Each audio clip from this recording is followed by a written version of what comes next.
So I recently got a Chahoua Gecko. It's this guy. And I decided to build my first bioactive enclosure.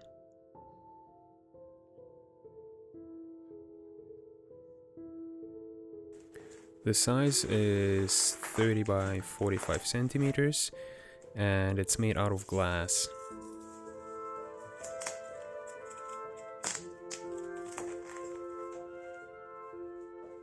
This is my first ever bioactive build thing, and I made some mistakes along the way, so this is not supposed to be a guide in any way. I'm just sharing my experience.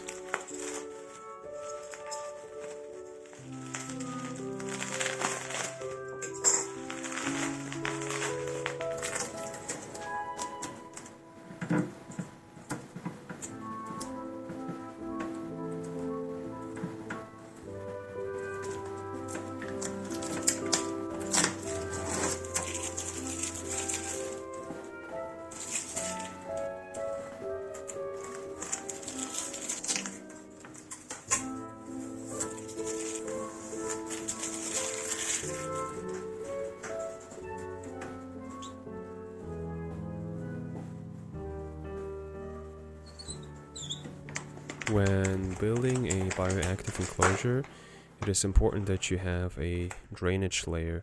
You don't want the water to collect at the bottom of the enclosure because it could lead to rot otherwise. So it's important that there's a way for the water to escape. I decided to add those little clay balls as a drainage layer and then cover them with natural sponges.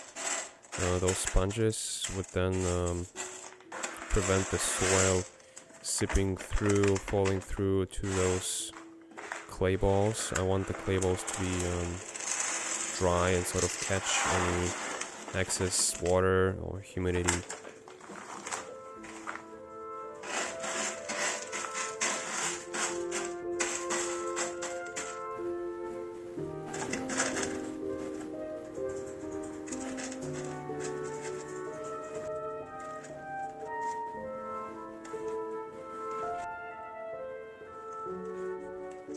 I was done with the drainage layer and it looked like this.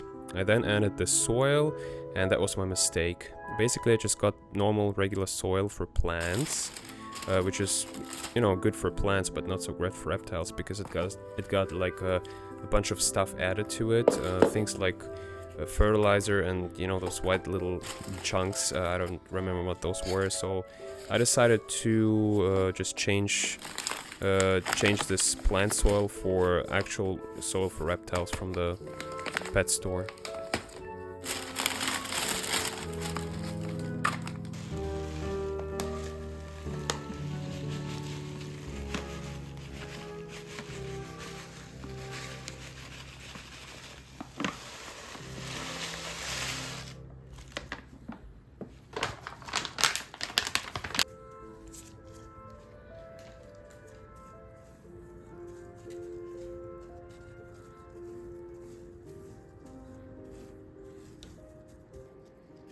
Here I'm putting in the plants, and one thing I learned is that apparently some plants can be toxic to your reptile, so make sure you know what's going into your enclosure and do your own research.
The last layer of my bioactive build is the substrate.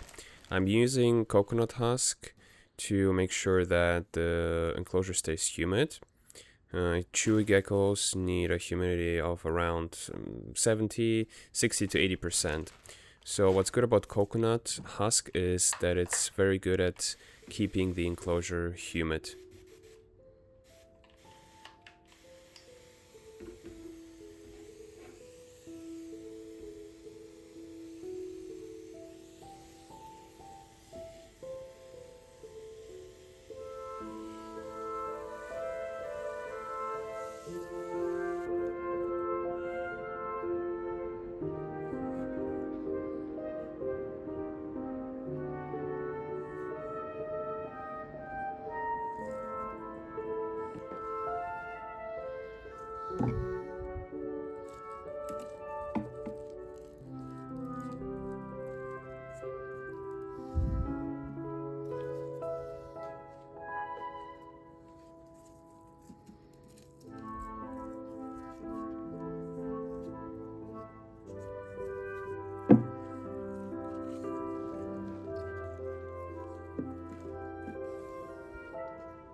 Here you can see dwarf white or white dwarf isopods.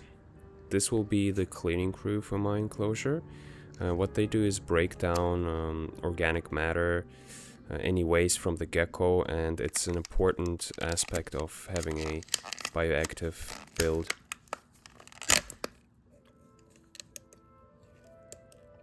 This is what they look like. They're really tiny, and I'm seasoning the enclosure, basically here and there, a bit of seasoning throughout the enclosure.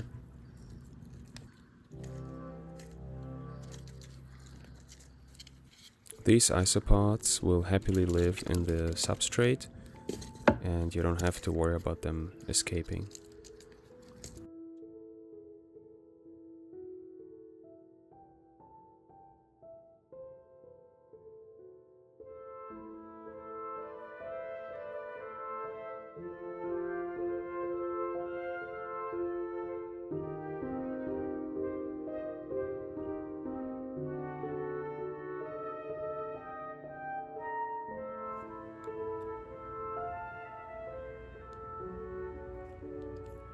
The gecko's, of course, the last addition.